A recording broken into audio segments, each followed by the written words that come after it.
Perjuangan penuh liku menuju puncak, Syahbaz Anwar Ibrahim.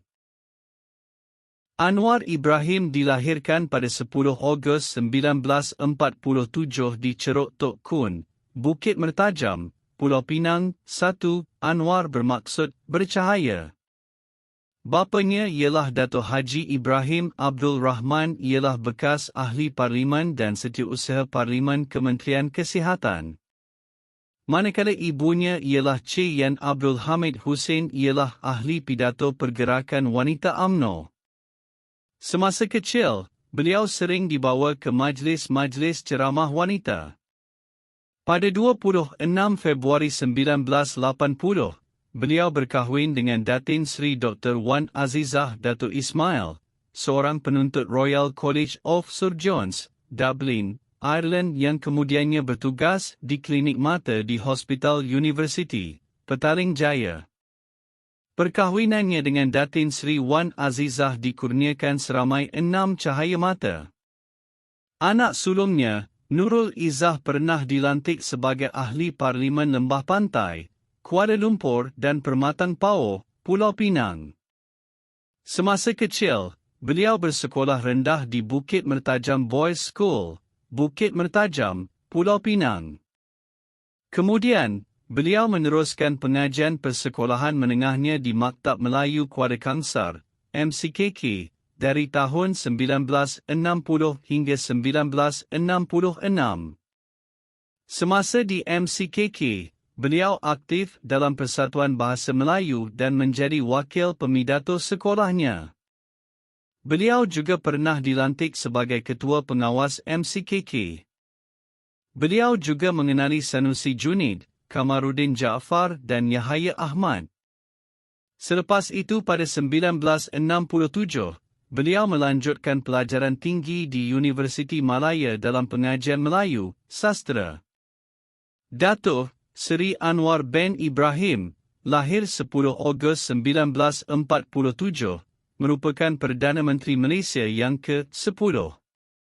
Beliau sebelum ini merupakan ahli politik Malaysia yang telah menjadi Ketua Pembangkang ke-12 dan ke-16, Pengerusi Pakatan Harapan, PH, dan Presiden Parti Keadilan Rakyat, PKR.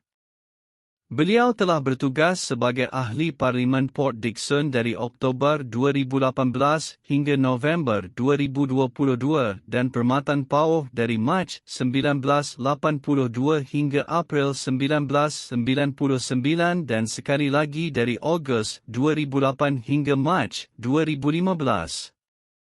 Beliau juga pernah menjadi Timbalan Perdana Menteri Malaysia dan memegang beberapa jawatan kabinet dalam Pentadbiran Barisan Nasional, BN, di bawah Perdana Menteri terdahulu, Mahathir Mohamad dari 1982 hingga 1998. Anwar memulakan kerjayanya dalam politik sebagai salah seorang pengasas Organisasi Angkatan Belia Islam Malaysia, ABIM. Selepas memasuki Pertubuhan Kebangsaan Melayu Bersatu, UMNO, parti utama dalam BN yang telah lama berkuasa, Anwar telah memegang beberapa jawatan kabinet pada 1980N dan 1990N. Beliau merupakan Timbalan Perdana Menteri Malaysia dan Menteri Kewangan pada 1990N. Pada 1998, beliau telah dibuang dari semua jawatan oleh Perdana Menteri Mahathir bin Mohamad.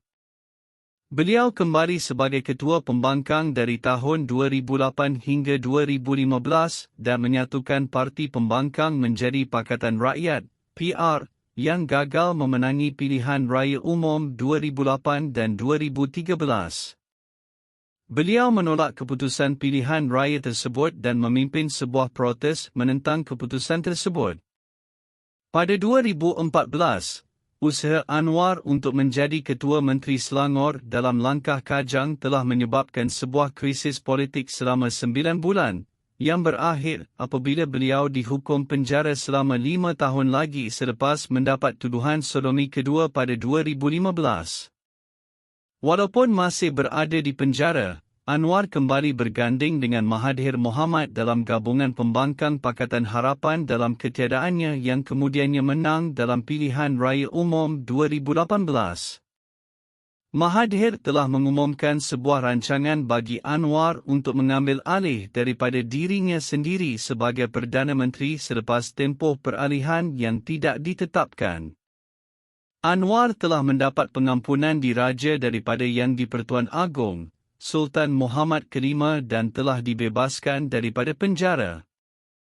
Beliau kembali ke Parlimen dalam pilihan raya kecil Port Dickson 2018 semasa isterinya, Wan Azizah Wan Ismail, menjadi timbalan Perdana Menteri dalam pentadbiran PH. Pada PRU15 beliau telah memimpin Pakatan Harapan dan memenangi 82 kerusi iaitu bilangan kerusi paling banyak di kalangan gabungan parti-parti utama di Malaysia. Akhirnya cita-cita beliau untuk menjadi Perdana Menteri menjadi kenyataan apabila Duli Yang Maha Mulia Seri Paduka Baginda Yang di-Pertua Agong Al-Sultan Abdullah memperkenankan pelantikan beliau kerana PH berjaya meyakinkan BN untuk berganding membentuk kerajaan perpaduan seperti yang dititahkan oleh Seri Paduka Baginda Yang di-Pertuan Agong.